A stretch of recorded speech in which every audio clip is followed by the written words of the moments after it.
Finally 1.5 वर्षानंतर मी गेले पुण्यातल्या ह्या ठिकाणी. नमस्कार मंडळी, मी Shreya and welcome to my 4th day of 21 days diet series. 2 दिवसापासून मूग असेच भिजत पडले होते. म्हणलं चला आज तरी त्याचं काहीतरी करूया.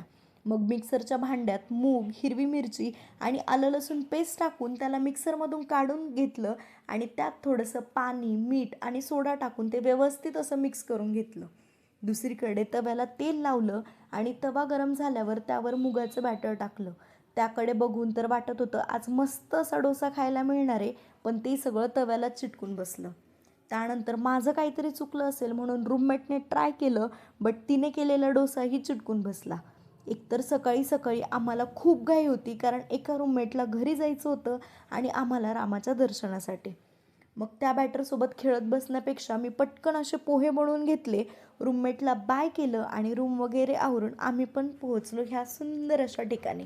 पुण्यात राहणारे ऑलमोस्ट लोक इथे एकदा तरी येऊन गेलेच असणार.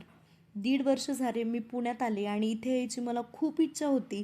प्रत्येक संडेला, प्रत्येक PLला आणि कोणतीही सुट्टी असली की आमचा इथे यायचा प्लॅन बनायचा, पण दरवेळी कोणत्या ना कोणत्या कारणाने तो कॅन्सलच व्हायचा. ह्या वेळेस पण आम्ही लोणीला गेलो आणि तिथे गेल्यावर कळलं की इकडे बिबट्या आला आहे, सो तिकडे कोणी जात पण नाही आहे. सो रूममेट्स लगेच म्हणायला लागल्या की चला आता आपण पण रिटर्न जाऊ. पण मला काहीही करून ह्यावेळेस रामाचं दर्शन घ्यायचंच होतं, म्हणून आम्ही इथे आलोच.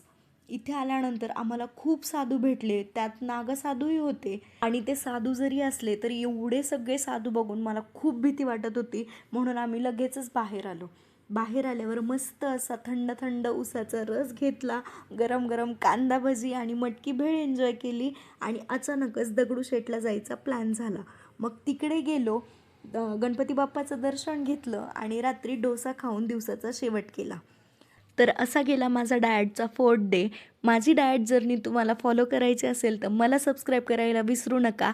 लवकरच भेटूया नेक्स्ट व्लॉगमध्ये. तोपर्यंत बाय.